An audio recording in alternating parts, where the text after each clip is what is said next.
Got it. Great day, everybody. All right. Let me introduce you, Aphrx. Welcome to a Saturday spirituality group sponsored by City Voices Incorporated. And today we have our special guest, Aphrx Ashé The Legend. And Aphrx's pronoun is they. Is that correct, Aphrx? Yes, they, them.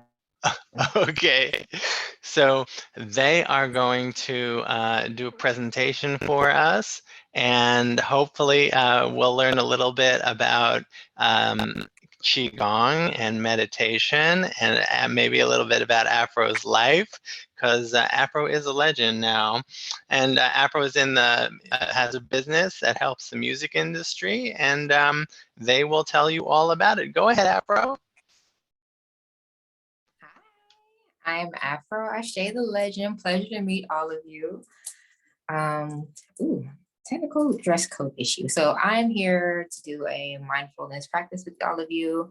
As Dan stated, I am a mindfulness coach as well as a business manager for RC Productions, which helps young artists in Milwaukee gain more presence. We help them with social media marketing, an array of other things. We just had a artist showcase like 2 days ago, really big turnout. So I'm here to help with events as well. I also had a history with being an event coordinator when I went to UW Parkside in Kenosha. So that's a little bit about me. Today's presentation is going to be about spirituality and practice, AKA spirituality and practice, cactus. So let's start. How's everyone feeling today, by the way, before I go in? How's everyone feeling?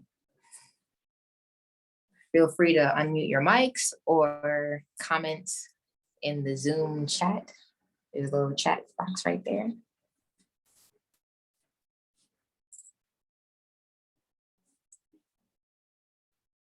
Okay, so everyone's doing good. You see, Aphrx, so we yeah, usually about like. me. I'm originally from Brooklyn. Right.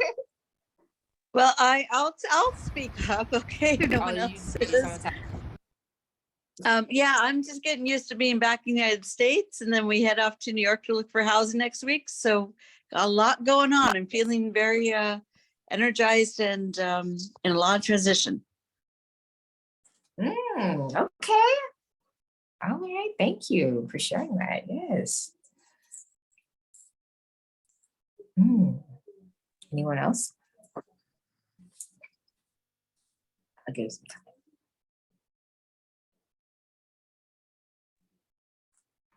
Hello, can you hear me? Hi.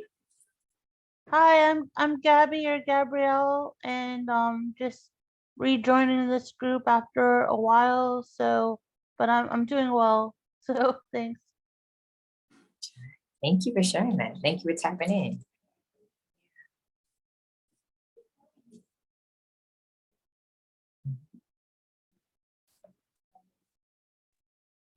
Hey, my name's Anya. I just want to say hello and welcome. I haven't been here in a while myself, but I wanted to turn on today, and it looks like you have a very interesting presentation, and I'm definitely interested in learning more about spirituality as much as I can. So thanks so much for being here, and thank you for having me.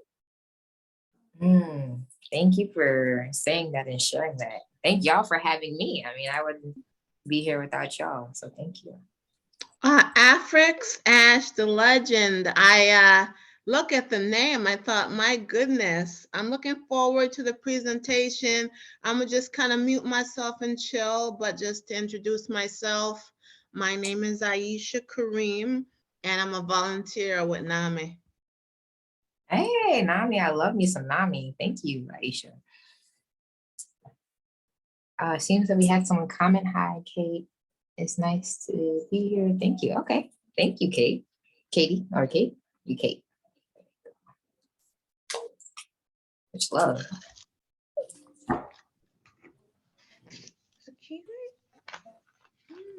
Is there somebody else trying to tap in? Hi, Aphrx. My name is Harvey Newman, and This is my second time joining the group. And I mentioned last week that I've been having this really wonderful feeling when I'm in a safe, sacred zone of my body actually experiencing sound. And this week has been a week of really exploring that and discovering the validity of it. That it's not my imagination, that it's real. Exactly, it is real. We are all spirits and souls. Thank you. You say your body's experiencing more sound. That's powerful. Thank you.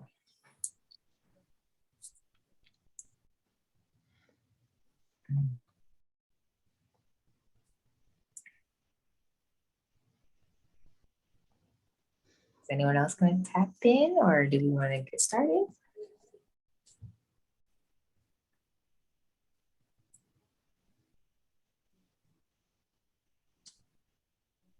Oh yeah, Afro, yes, yep. Thank you for that, Dan. All right, so we're gonna hop into it, family. Hop into it. I use the term family. I feel like we're all family. Bring us all together. So a bit about me. I'm originally from Brooklyn, New York City. Yes, I am a Brooklyn, New York native. I have been practicing mindfulness for over 6 years. After watching Iyanla Vanzant's Fix My Life series on OWN, Oprah Winfrey Network.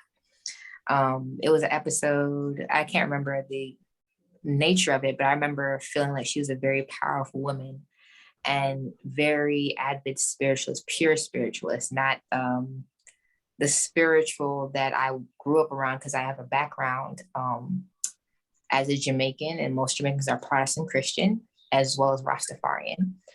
And spirituality in our culture is more or less connected with religion, which from my experience and what a lot of people come to discover about themselves, that they need to actually experience spirituality first, or spirituality by itself. Then if they would like to enter back into or reinstate them back into a religious practice or a dogmatic practice, they have to go through that, what I call moratorium, that discovery, that going away from what they were taught. So for me, I had to step away from Christianity, I had to step away from Rastafarianism and reclaim who I was from the very beginning, which was a spirit, which we're gonna get into that a little bit more. I studied mindfulness from Iyanla's Spiritual Study Sanctuary course. It's still available. I will share that with you all nearing the end of the video. So for any of you who would like to tap into that, very powerful course. But in these courses, she talks about breath, spirit, she defines God, some of the things that we will dive into during this course, so that you guys can have some of that good old spiritual knowledge and may inquire about some things that you may hear today. So I look forward to getting some feedback. So yeah, it's a little bit about me. That's how my hair originally was. A little bit rainbow. All right, let's dive into it. What the heck is spirituality? What is it? What is that stuff, right? What is spirituality? So to define the term spiritual is relating or the affecting of the human spirit / soul, which we will define those things soon, meaning something sacred that affects the human spirit, relating to the people, thoughts and beliefs, and the state of being dedicated to God, which God, for all intents and purposes, is the religious name for the higher power. Many people nowadays will use the term universe, creator, source. I know for a lot of Indigenous Americans or First Nation Americans, they use the term Great Spirit, all falling into the same faction, right? It is God, but that's just our religious term. Religion is the approach to God, source, creator, a set of structure or rules and protocols that govern worship of God, source, creator, a vehicle used to establish uniformity, cohesiveness of like-minded believers. So I have a video, hold on, to sort of give you guys a little taste of what I'm talking about. And then we could do a little bit of interaction afterwards, because I like doing little interactions. But this is Paul Harvey's A Letter from God. I'm hoping it just plays how it's supposed to play. And then we could do a little bit of a Q&A, and then we'll continue the presentation. Does that sound cool with everybody? Let me just check in first. Yes. Is that cool with everyone? Thumbs up? Awesome. Let's get into it. Can you guys hear the audio?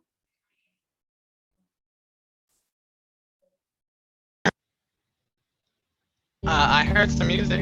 Yes, yes. You hear it? Yes, we do. From now on, I'm quoting an open letter from God.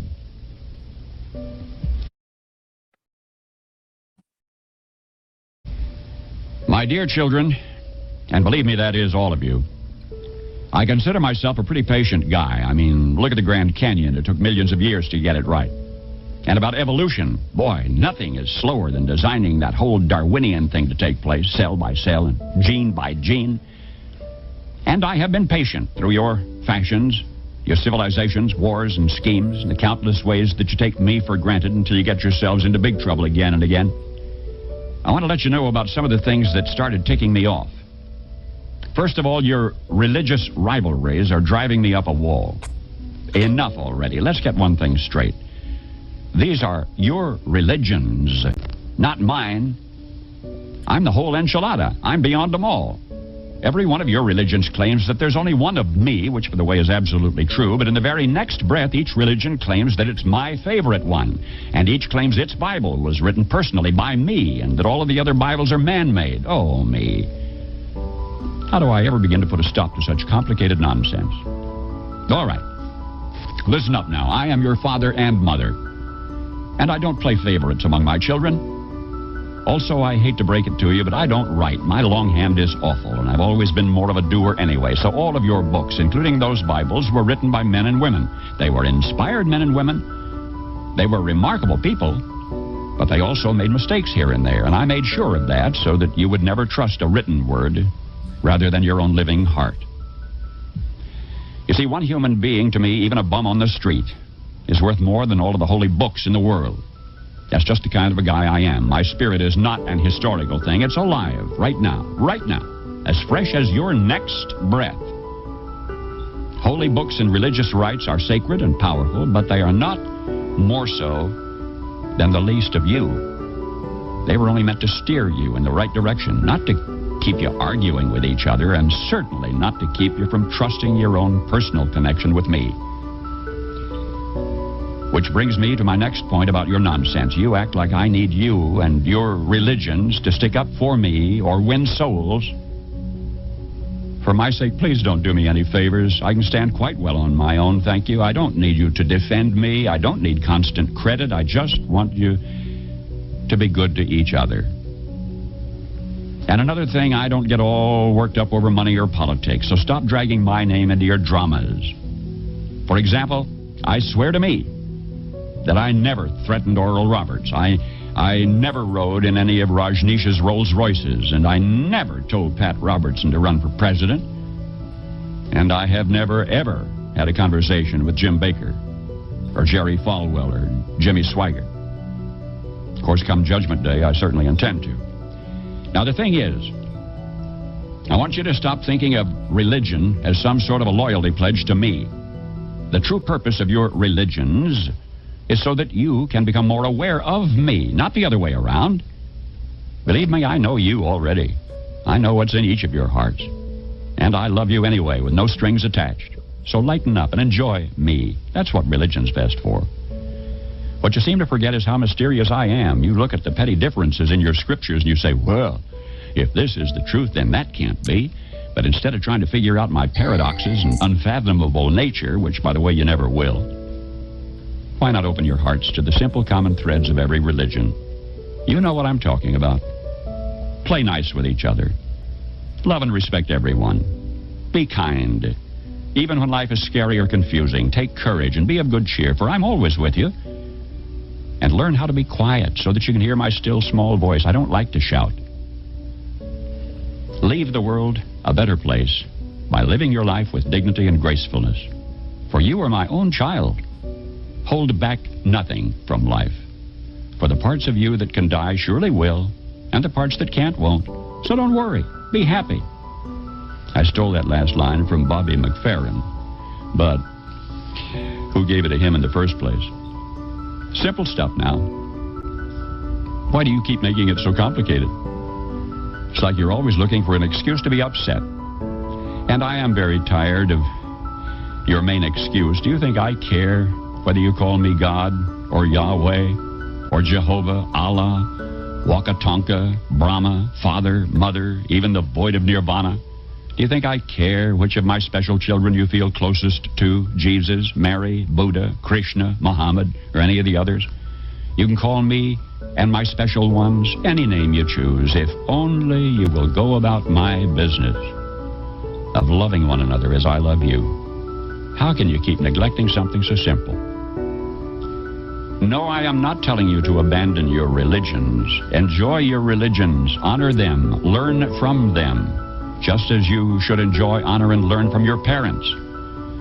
But do you walk around telling everyone that your parents are better than theirs? Your religion, like your parents, may always have the most special place in your heart. I don't mind that at all. And I don't want you to combine all of the great traditions into one big mess. Each religion is unique for a reason. Each has a unique style so that people can find the best path for themselves. But, my special children, the ones that your religions revolve around, all live in the same place, in my heart. And they get along perfectly, I assure you. The clergy must stop creating a myth of sibling rivalry where there is none. My blessed children of earth, the world has grown too small for your pervasive religious bigotries and confusion. The whole planet is now connected by air travel, satellite dishes, telephones, fax machines, rock concerts, diseases, and mutual needs and concerns. Get with the program. If you really want to help me celebrate the birthday of my son Jesus, then commit yourselves to figuring out how to feed your hungry and clothe your naked and protect your abused and shelter your poor. And just as important, make your own everyday life a shining example of kindness and good humor. I've given you all the resources you need if only you abandon your fear of each other and begin living and loving and laughing together. Finally, my children everywhere, remember whose birthday you honor on what you call Christmas Day, December 25, and the fearlessness with which he chose to live and die.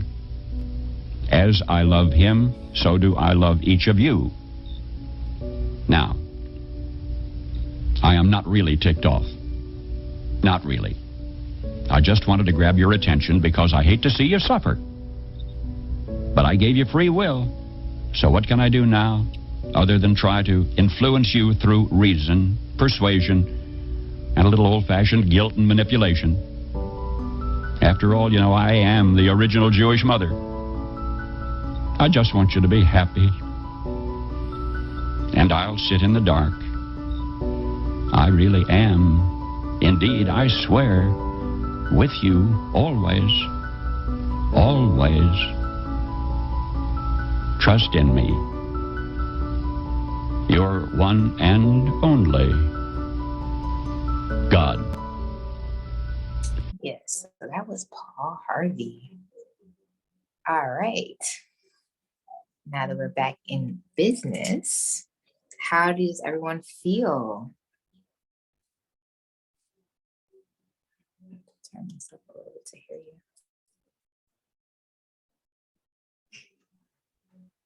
That was absolutely beautiful, very moving, and one of the things that he points out, and you point out by requiring you to be referred to as they.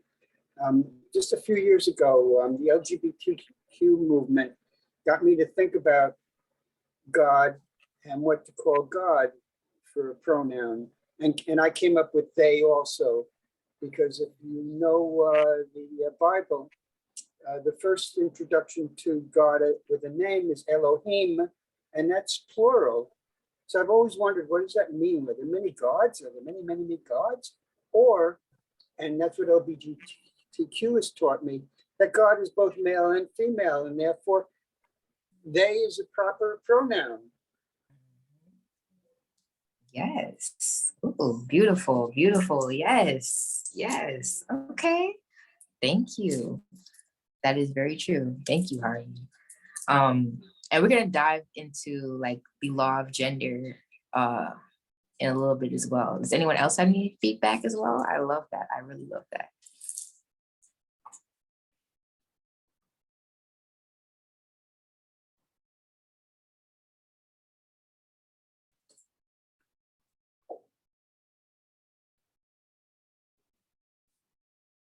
The video definitely resonates, Gabrielle. Okay. Yes. Thank you.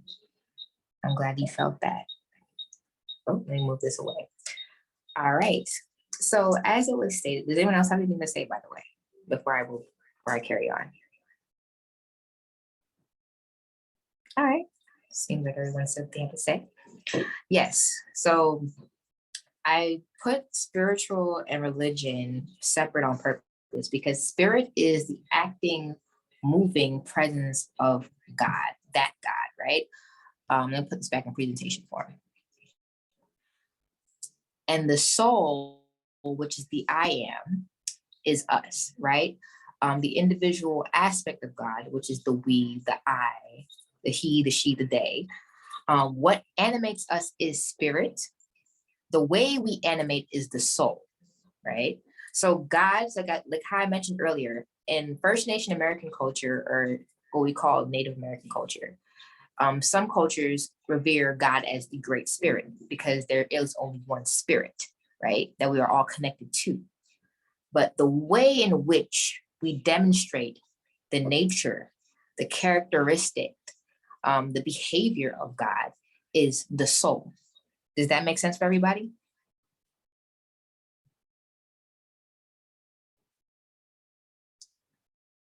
Okay, Yes, yes.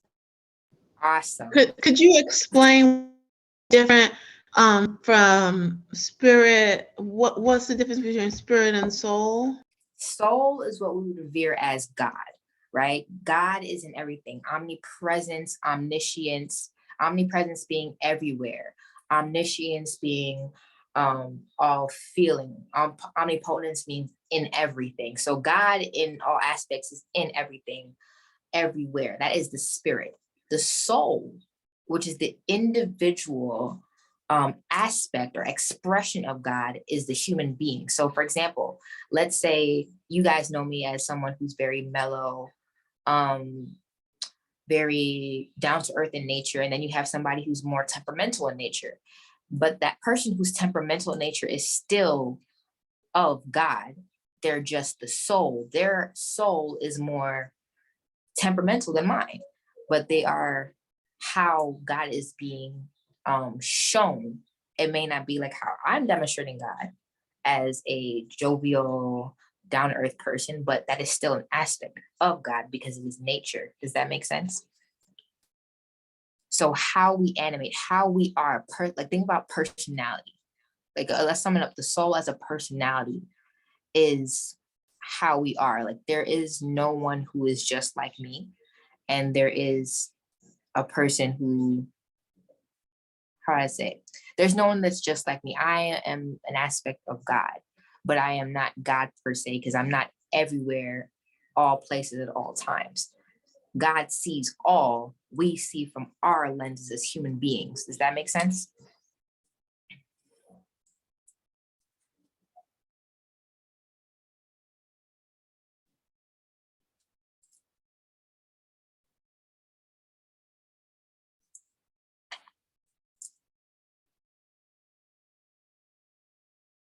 Yes, no, maybe so. I have a question. Yes. Do you believe that when you're explaining the word soul as different from spirit, do you believe a person's soul, which can be expressed negatively or positively, can be transferred to another person with the same vibe or the same what's what karma that, I know I'm kind of changing off into a different realm of That's thinking when you make karma, but do you know what I mean? Do you believe a person's negative or positivity in their soul can be transferred to another person's soul? Or is that something not omnipotent and real? Yes, no, I believe that is true. Because I think about motivational speakers like Les Brown, who learned from Paul Harvey, which is the man we just listened to, who did the letter from God. There's a thing what we call, I'm not sure if you guys have heard the term clairvoyance. Clairvoyance is defined as people who feel, like clairvoyance is people who see clearly, clairauditory people who hear clearly. Clairvoyance, like to say if you're around somebody who, for example, I'm use temperamental and their energy is rubbing off on you and you're getting uncomfortable, that's a transfer of energy because maybe they're not aware that they're like a light, and whatever shines through a light, with eyes that can see, you see their light or what color it is. But you can see that or feel that. So clairvoyance is all feeling. So I'm a clairvoyant person. Like if I'm around somebody who's has a lot on their mind or is very uncomfortable, I tend to feel that and it gives me anxiety, which is why I cover my crown or my head with hats and robes to make sure that my energy stays where it's at. So yes, that is very true. That's why a lot of people in certain cultures, I'm not sure if you're aware, cover their third eye and their crown with head wraps to protect their spirit, because your mind's eye, which is third eye, which is in between your two eyes, is also how we perceive, because that's the mind. But I'll get into that more. But yes, we can transfer energy. That's why when you like hear Tony Robbins, Les Brown, when you have a feeling about a certain song, that's a transferring of energy. Does that make sense?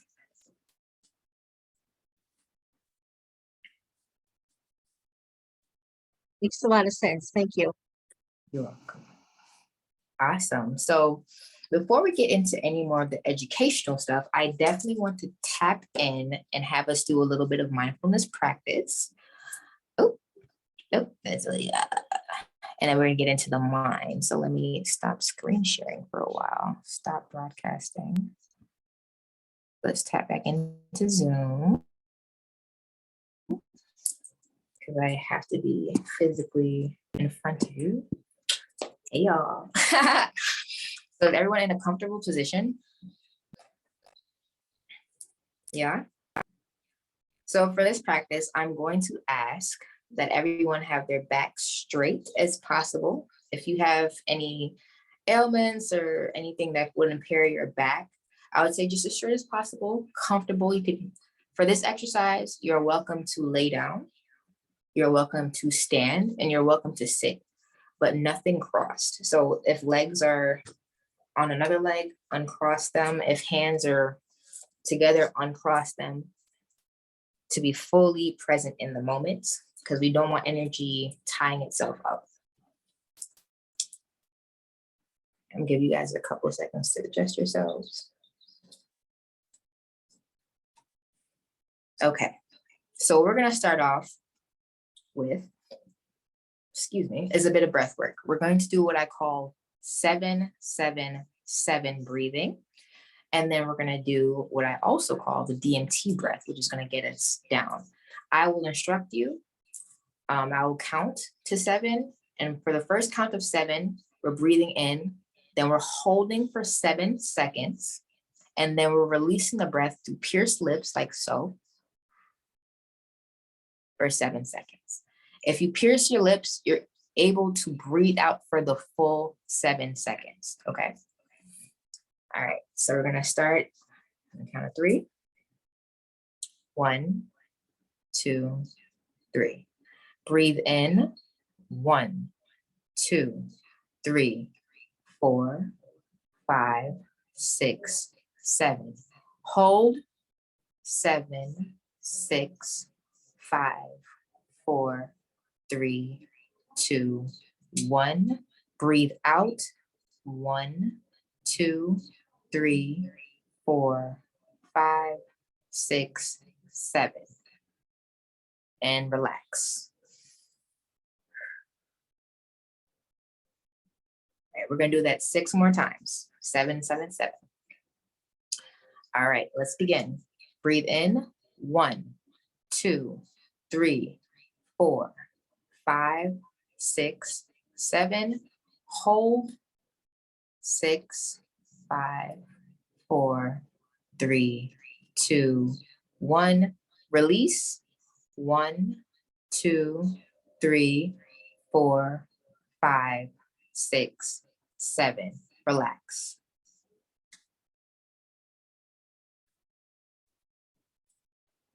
All right. One more time. Let's begin. 1, 2, 3, 4, 5, 6, 7. Hold. 6, 5, 4, 3, 2, 1. Release. 1, 2, 3, 4, 5, 6, 7. Relax.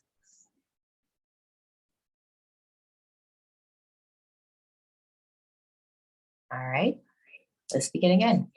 1, 2, 3, 4, 5, 6, 7. Hold. 6, 5, 4, 3, 2, 1. Release. 1, 2, 3, 4, 5, 6, 7. Relax. All right, 3 more. Let's begin. 1, 2, 3, 4, 5, 6, 7. Hold. 6, 5, 4, 3, 2, 1. Release. 1, 2, 3, 4, 5, 6, 7. Relax.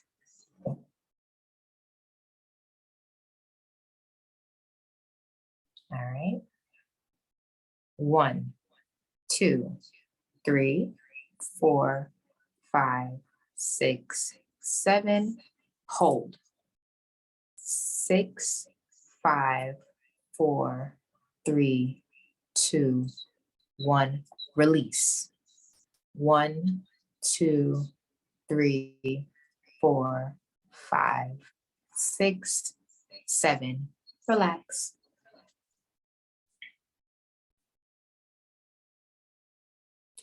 All right, let's begin. 1, 2, 3, 4, 5, 6, 7. Hold. 6, 5, 4, 3, 2, 1. 1, 2, 3, 4, 5, 6, 7. And relax.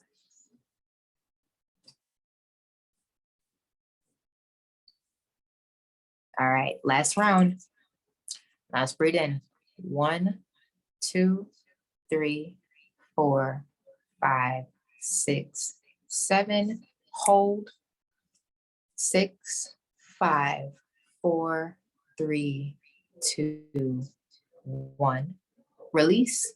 1, 2, 3, 4, 5, 6, 7. Relax. Awesome, y'all all doing great. Now what I want you to do, breathe in through your nose, take a nice deep breath through your nose. Hold it.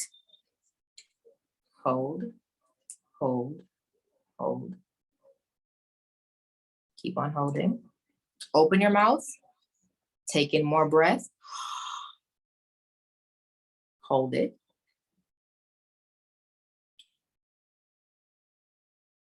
And release.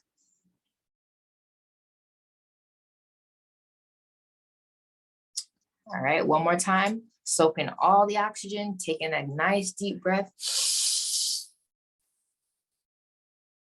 Hold it. You'll be surprised at how long you can hold. Just hold it. Open your mouth, take in more air.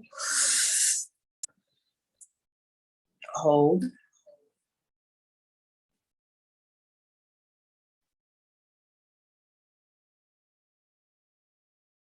And release.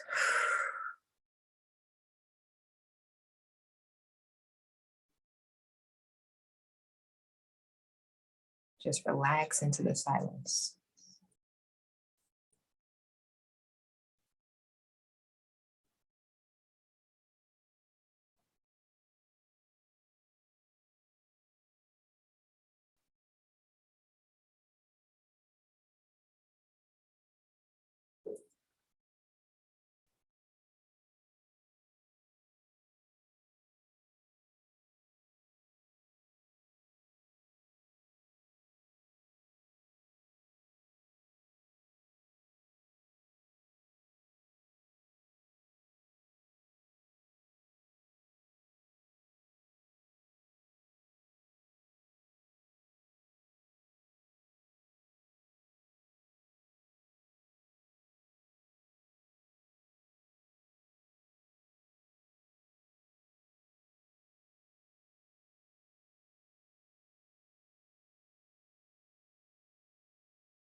All right, we're gonna slowly bring ourselves back.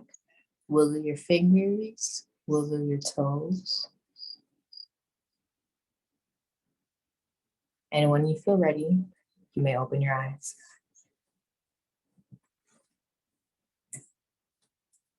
Yeah. How are y'all? Oh, how are y'all feeling?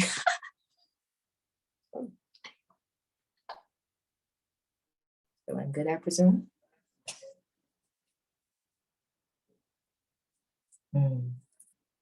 Yeah, okay, good, feeling really good. I'm glad. I'm very glad to hear that. Gabrielle, you feeling amazing? Yeah.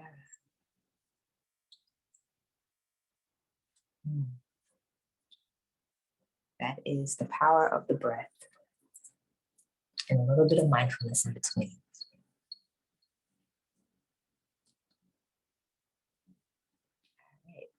Let me hop back into this presentation. Now I know you guys are feeling good. Anyone feeling calm? More calm. If we started out restless, relaxation. Hey, Anya, yeah. Yeah, feeling relaxed. That's how we want you. Relaxed. All right. That was a bit of mindfulness. I'm about to share my screen again. Start broadcasting. Again.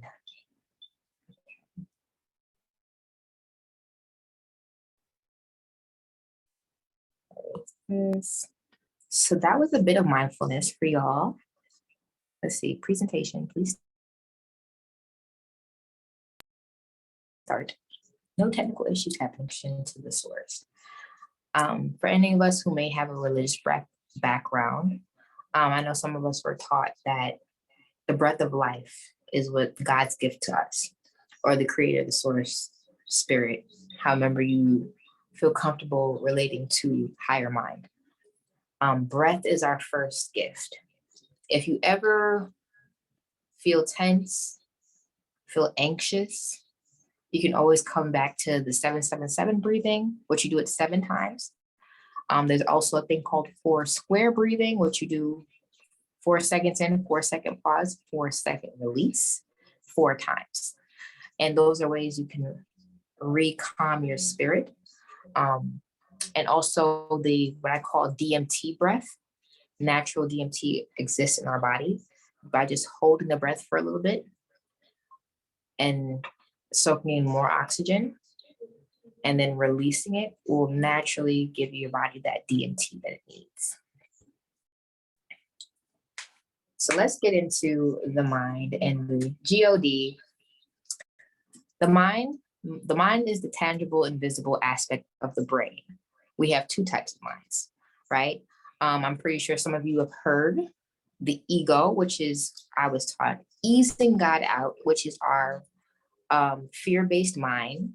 Like, for example, like a cat who doesn't know a stranger may walk up, glance at the stranger, and then run because the cat is operating off ego, just pure nature instincts.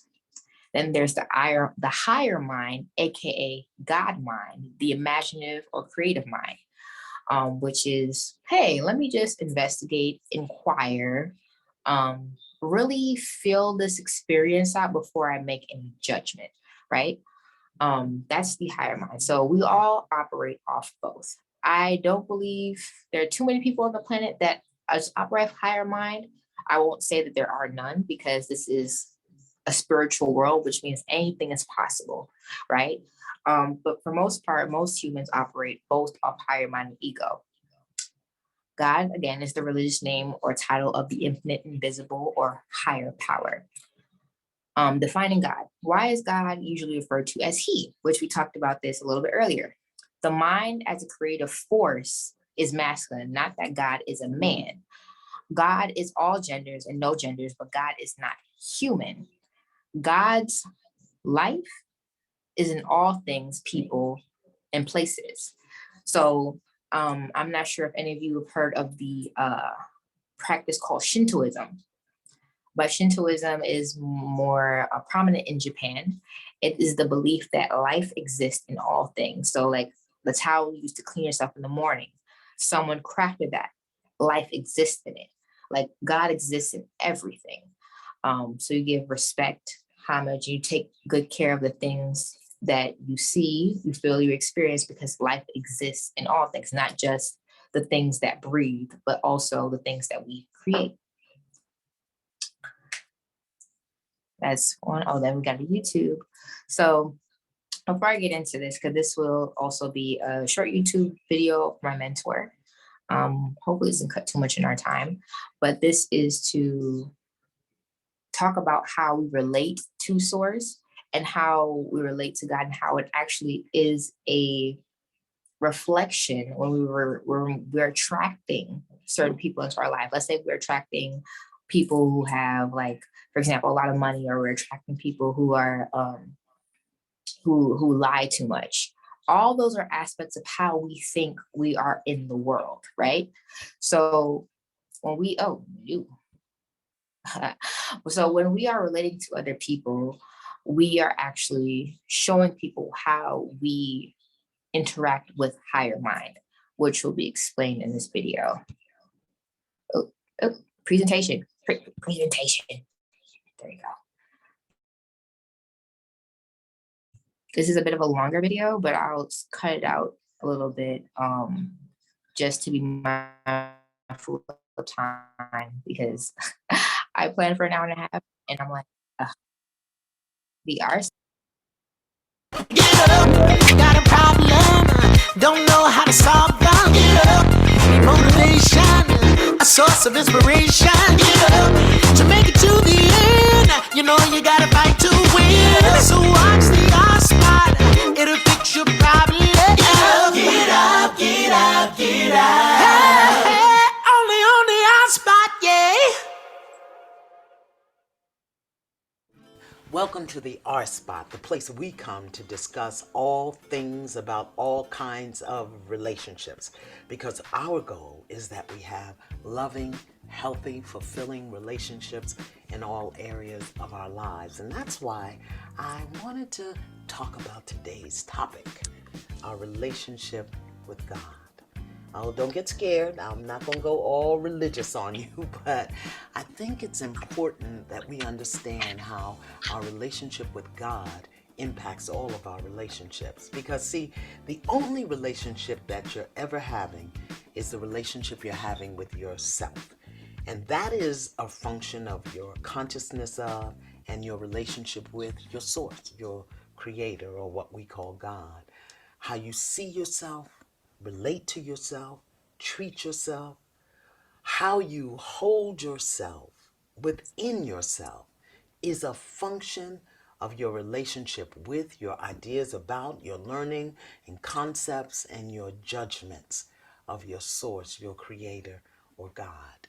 Now, it doesn't matter what you believe or what you've been taught or what you've made up or what you have convinced yourself is true or not true.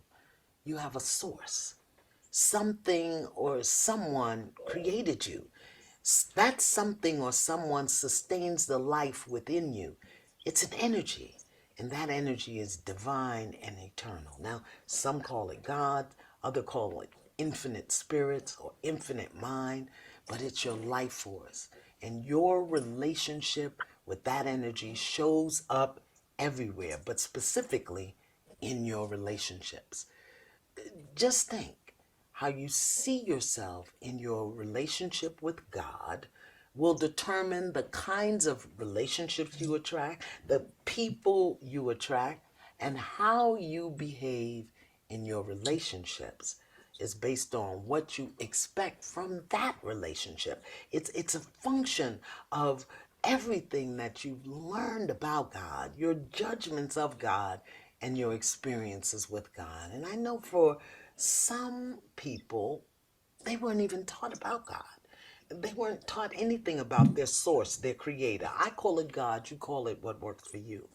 And others were taught only what somebody else believed about God. Now, the problem with both of these concepts of your relationship is whatever it is that you believe about God, whatever it is that you believe in as God, it's going to determine how you create relationships. So let's say, for example, you believe that as a result of your relationships and experiences that you're all alone, that you have to do everything for yourself and by yourself. And let's also say that you pick some of this up from the people and experiences in your life. You see, that determines what you think about, what you feel about, and what you judged about yourself and God. And that'll determine what you think about, feel about, and judge about other people with whom you are in relationship. Or what about abuse, abandonment, disappointment, rejection, betrayal? All of the common human experiences that we have in relationships. More likely than not, if you've had these experiences with people or if you hold certain thoughts about people as a result of these experiences, you will either consciously or unconsciously, in many cases, hold these same thoughts and feelings about your source, your creator, or what we as humans say is God. Now, let me tell you why this is important. See, there's a universal law or a theory of life, how life operates. And it says if you do it anywhere, you do it everywhere.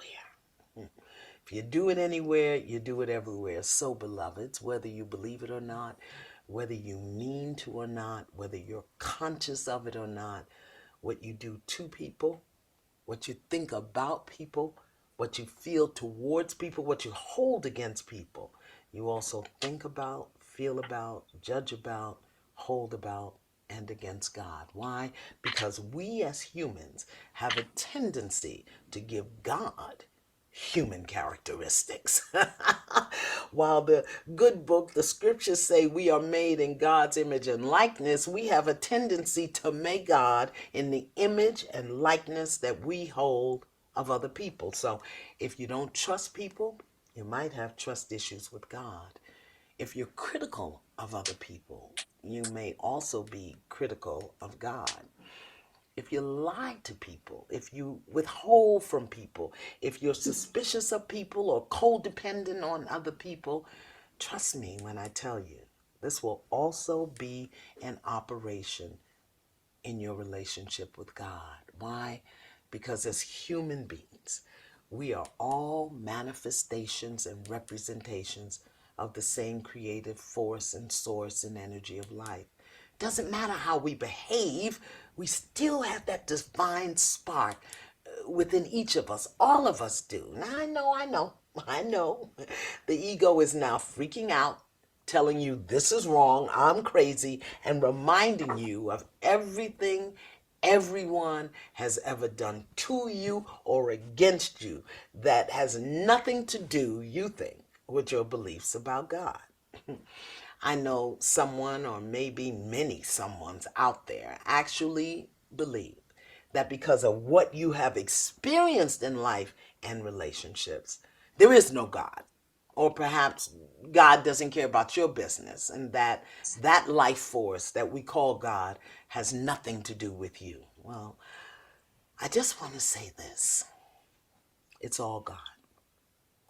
Everything we have, everything we've experienced, everything that we live through, every single person that we've met, it's all God. And it was all designed to bring us into a deeper and greater awareness of God, the energy of love, the source of life, the creator of everything and everyone. So as we live through and grow through our human experiences, the goal is for us to get clear about two things. The first is that we're all God, because God is all there is. We are all power. We are all love, truth, peace, life, essence, and energy of God. And the second thing our experiences are designed to teach us is that all things and all people and all experiences are divinely designed to remind us of number one. It's all God. People and experiences are not meant to break us or destroy us. They're meant to remind us of our divinity. And as we go through what we go through, we are being called to grow and heal and learn how to live from that place, that divine energy. Now, when we don't do that, when we don't embrace the God within, that's when we get hurt and mad and broken. That's when we become untrusting and judgmental. And that's when we attract more people and circumstances and situations that are reflecting what we're thinking and feeling about ourselves. You know, I'm all alone. Nothing good ever happens for me. I'll never have what I want. Oh, people are so dishonest. I can't trust anybody. And the big one, nobody loves me. Because you see, what we think about ourselves and project onto other people, we're thinking about and projecting onto God. Whether we believe it or not, or whether we actually think that way all the time, doesn't matter. Everything we think is a reflection of what we know about and believe about God.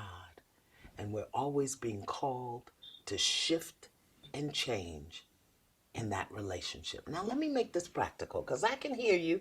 I hear you out there, oh, no, you don't know. Okay, so let me make it practical for you.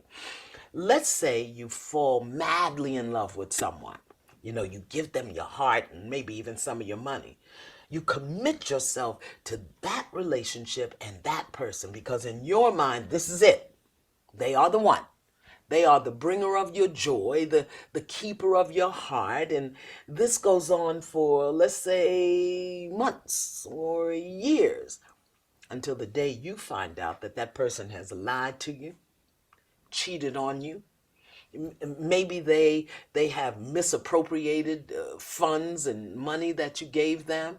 and that they have another lover on the other side of town, you are devastated and slightly pissed off. You wonder, how could they? Why would they? Then, to make matters worse, they leave, or you throw them out, and you spend the next 9 months in sorrow and grief and anger and upset. What, you may ask, does that have to do with God? Or why would God allow someone I love to treat me like that? Ever ask those questions? Stay here with me. Come on, I'm going to get you there. Stay with me. Think of it this way. Every day you wake up, there's air to breathe. There's light to shine, sunshine and moonlight. Every day, whether you believe in God or not, God is God. Life is life. You have the grace of breath and the gift of choice. Every single day people are born and people leave this experience called life. Every day you wake up and your heart is beating and blood is pumping through your body. You don't have to worry about your liver or your pancreas, yet as human beings, we're convinced that some other human being gives us a reason to be alive. That another human being, frail human being with issues and challenges and experience, that human being is our joy and happiness. That other living being is a demonstration of all that God is. But we want that person to be responsible for how we feel, what we do, and what we do and receive in return. Well, my beloveds, that's a problem. We put our faith in people and not in our source. We put our trust in people and not in our source. And we've got to go to the source first. Because once you go to the source, your relationship with yourself and your relationship with that source becomes the foundation of every relationship in your life. Because the same divinity that's in you is within everybody else.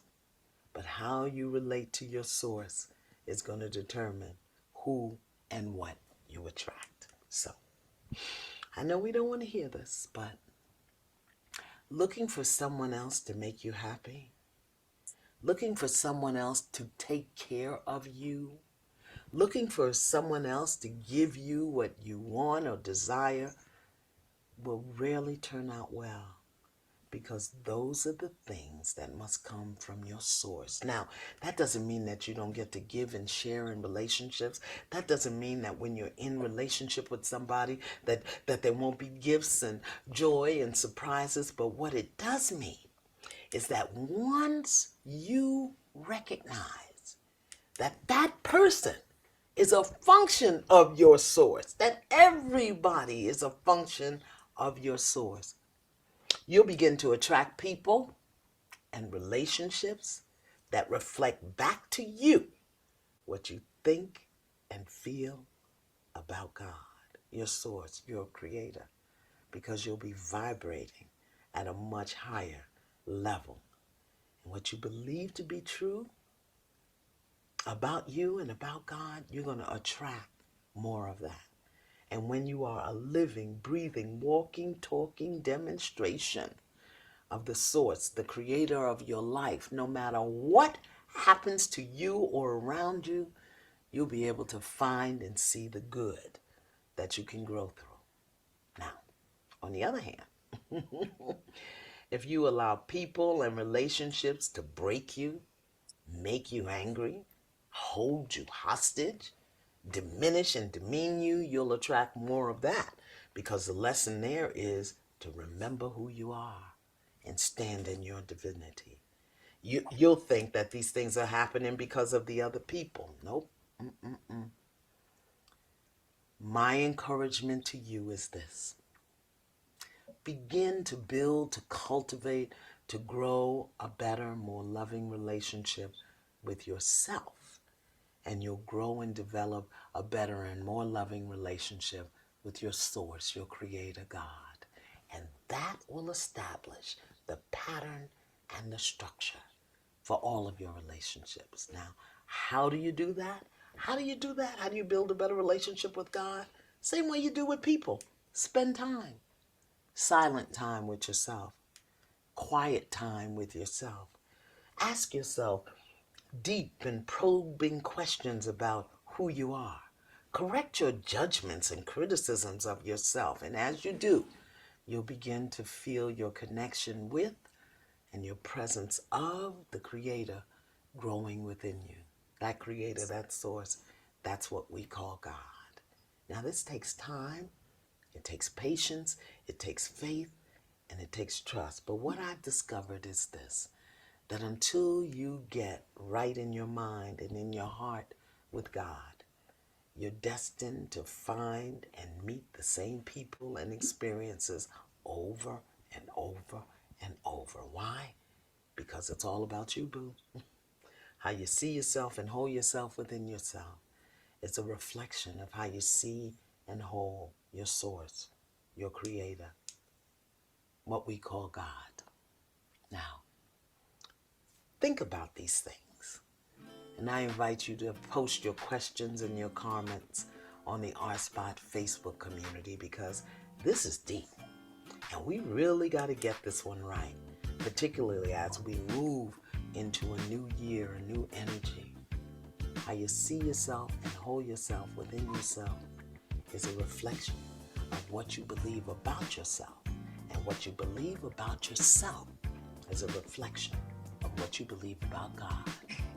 Work on that, and I'll see you next time.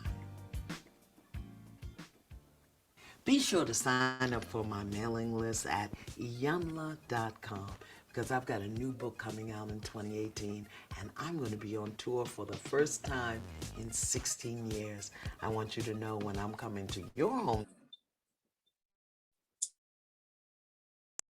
Sorry, we're a little bit stuck on time. Let's see, stop screen sharing. Where's my screen share? Stop screen. There we go. Hey, mine too. Okay, yes. Yeah, I just wanted to check in with everybody. How are you feeling after that segment? Ooh, this camera.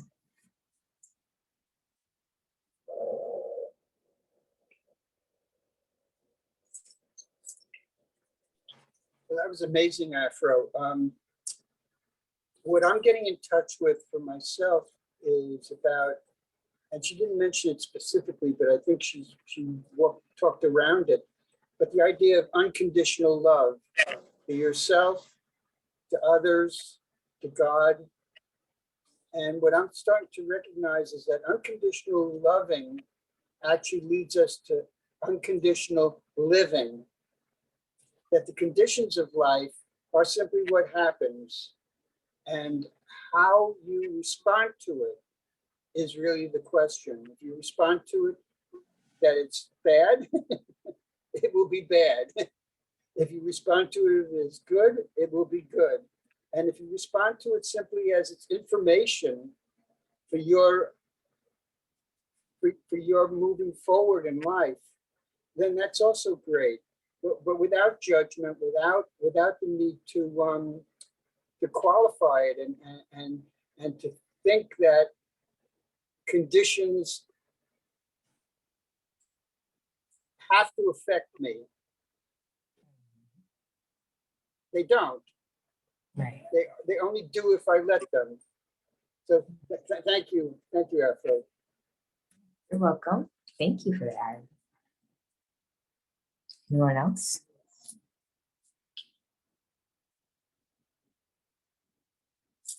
Catherine. Yeah, hi. How are you?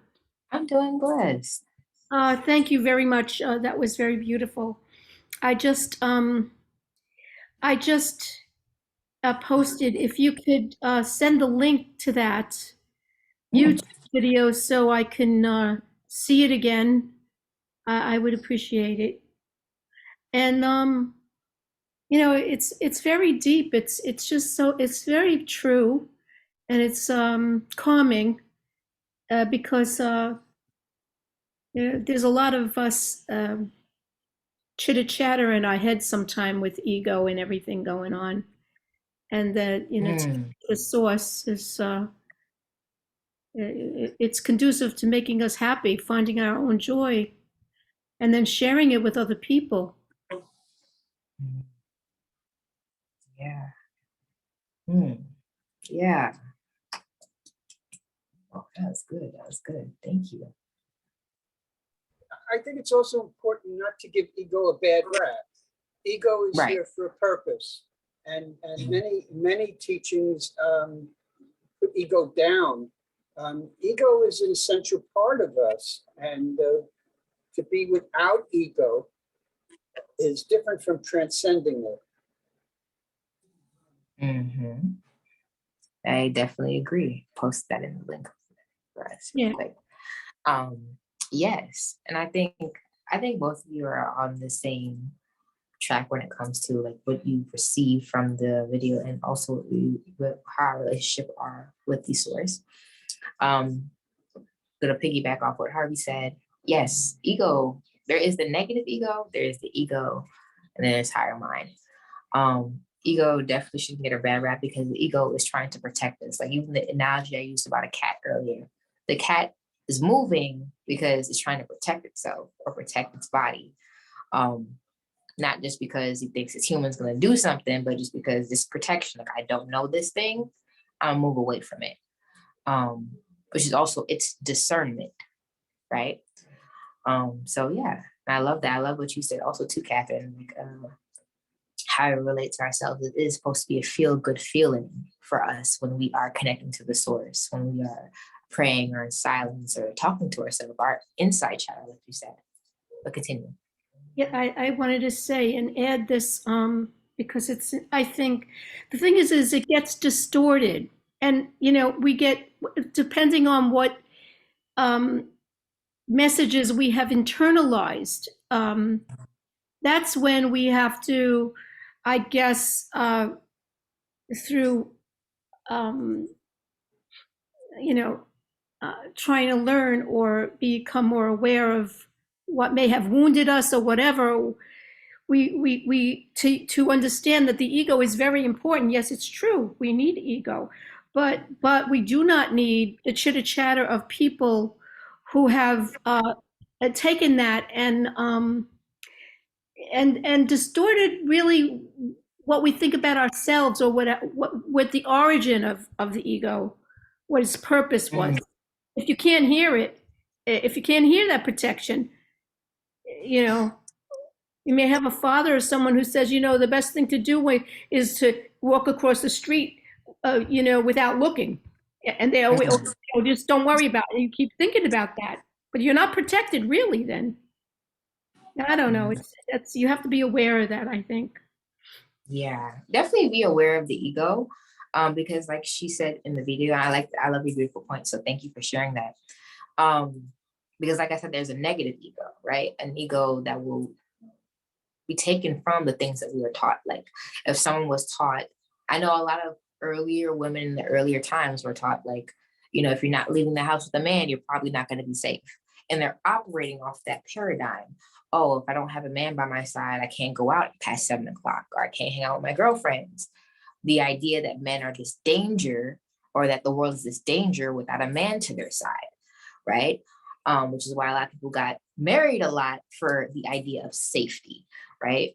But now you could have someone who took that or who was taught the more extreme part where it's just like, say, don't leave a house without your man, and will develop what we call, was it agoraphobia, the fear of going outside, because they don't believe the world is safe without their partner. And if their partner has passed away or is physically impaired, they may never go back outside because they're operating off of what they've been taught, which is going back to that discernment, knowing when something sufficed for a time, because maybe it was true for that time, women were not safe going out past 7 o'clock, or, you know, the legislations, the views of women who go out past that time would have deemed them, if they were to get hurt, the guilty verdict, right?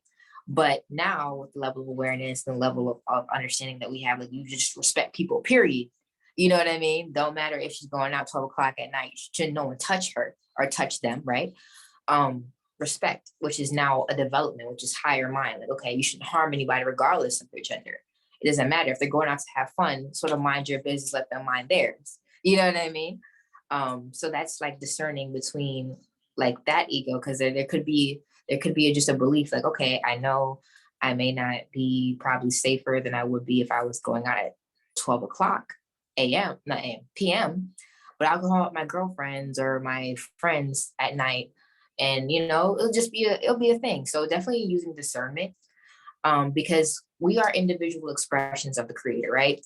So we're all given a divine assignment, which is something I wish I was able to go through. We're a little bit pinching on time.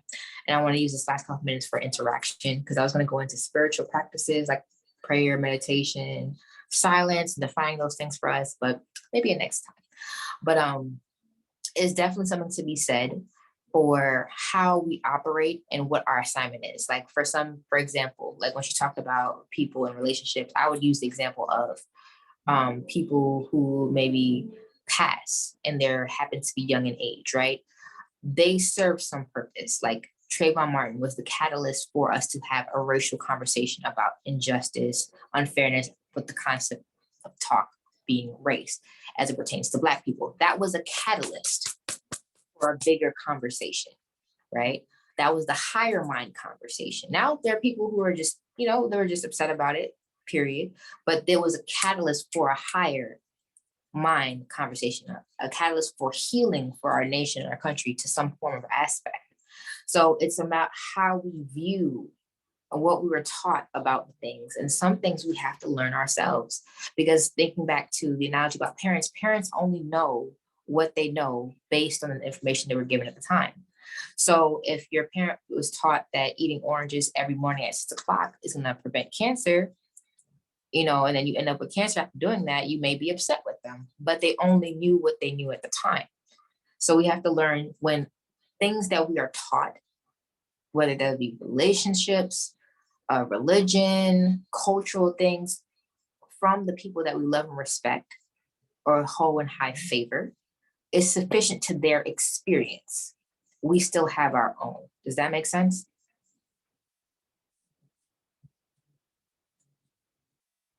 Yes, no?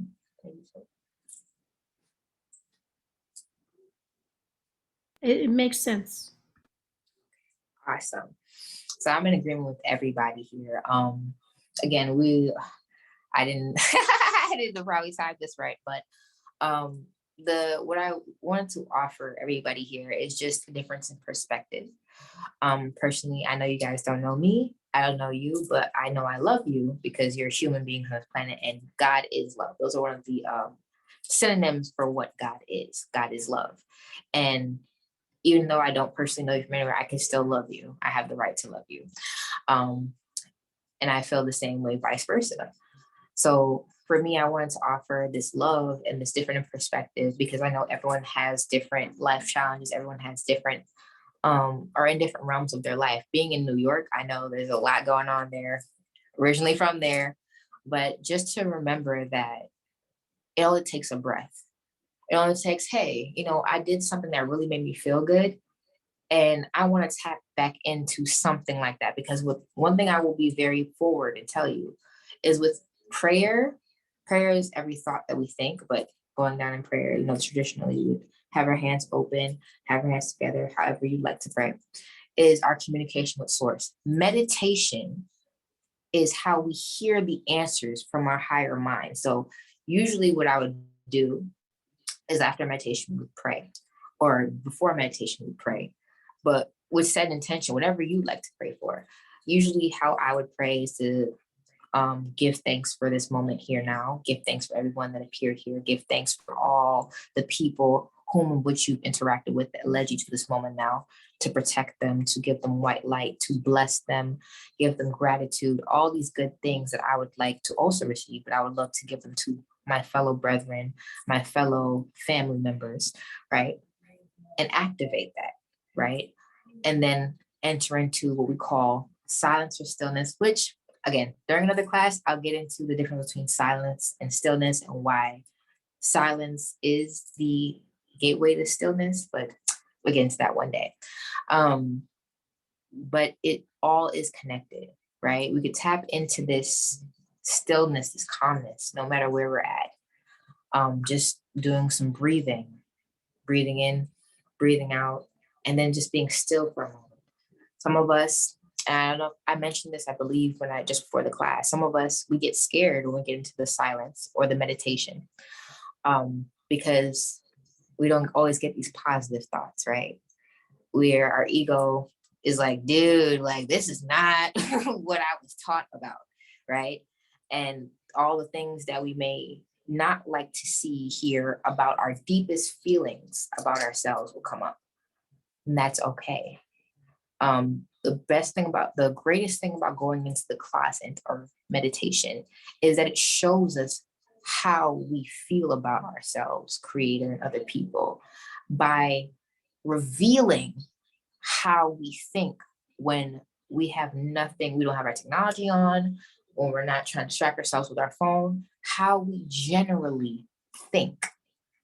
And then afterwards, when you get into that place, breathe, because it will shake you up, tense up your shoulders, relax your tongue, relax your shoulders, and just let the thought go, which is a deeper form of meditation. But it's to say that you can always tap into this. It may not look the same every time, but it's healing, because healing doesn't always look like cupcakes and honey buns and sweet smoothies. It can look like crying, it can look like rage, it can look like these things that we shun, but these are all part of the human experience, trying to tap into the higher mind, which is God's mind, which we need to go through those things first in order to get to the sweet stuff. Does that make sense?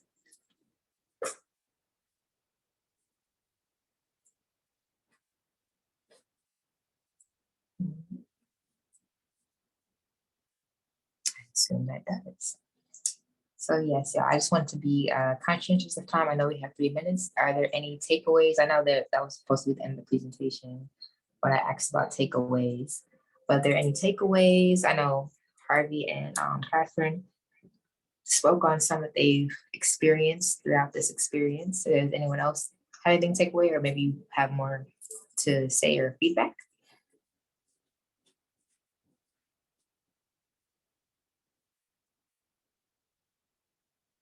Aisha, are you trying to speak to the mic? Oh.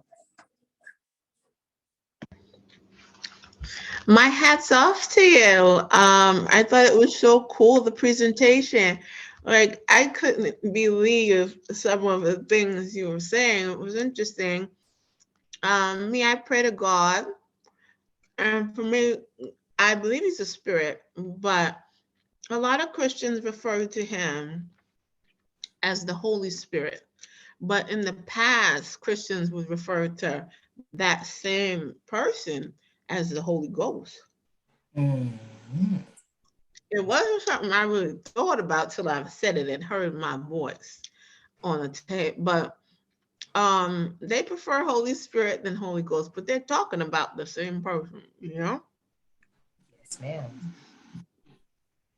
I had a cousin tell me, because I was healed by God like 12 years ago, supernaturally. On a day I felt like giving up and felt like he was distant. He was always there, you know. But what somebody had said to me, a family member, older female relative, he is the great physician. I thought, wow.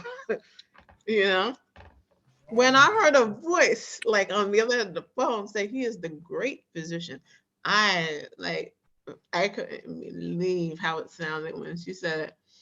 And you know what's funny? It's true. I know a lot of people said before I would even call a doctor, I'd call Dr. Jesus. Or I go to church with a family member and have an experience that's uplifting. Mm. This one man told me, he said, a lot of times you got to humble yourself. I thought, oh, wow. Yes, thank you. Yes, he is the great physician. You feel me? Yes. God is the great physician. He had healed me of a sickness that could have took me out in 1995, but he's been with me. And you know what's funny?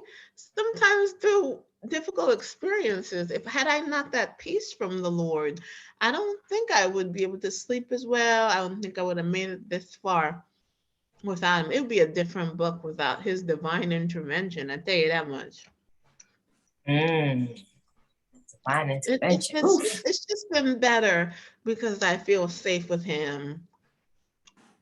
Yes, yes.